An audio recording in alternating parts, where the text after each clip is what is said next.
So here's the deal. Apple just made a move with the iPhone 17 that honestly feels like a turning point, not just for the phone, but for the company itself. For the very first time ever, every single iPhone 17, yes, the regular one, the Plus, the Pro, and even the Pro Max, is going to be built in India. And that's not years away, it starts with this launch.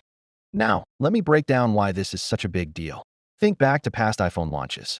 Some people got lucky and grabbed theirs on day one, while others had to wait weeks or even months. Stock issues, shipping delays that was messy. Apple knows this, and shifting production to India is their way of making sure that when the iPhone 17 hits stores, there's actually enough to go around. The scale is crazy. We're talking 5 different factories ramping up. One of them is Foxconn's new plant right near Bangalore Airport. Another major player is Tata Group. And get this, they're expected to handle almost half of India's iPhone production within the next couple of years. Apple clearly isn't testing the waters here. They're diving straight in. And India's already showing results. In just 4 months, they shipped nearly $7.5 billion worth of iPhones. To compare, the entire last year was about $17 billion. So yeah, India is quickly becoming Apple's second home for manufacturing.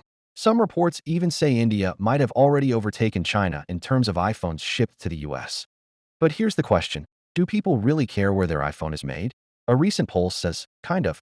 About a quarter of people say it matters. Nearly half say they only care if it changes the price. And the rest? They just want the phone on launch day, no matter where it came from. And honestly, that sounds about right. For Apple, though, this isn't just about us. It's about security. Relying too much on one country for production is risky, especially with trade wars, tariffs, and political drama. By expanding in India, Apple spreads that risk. Sure, it costs more now, and not everyone's happy about it, but long-term, it gives them stability. So when the iPhone 17 launches next month, remember, it's not just a new phone in your hand. It's also Apple's way of saying, we're changing the game. We're thinking bigger. And this is just the beginning. Finally, what are your thoughts about it?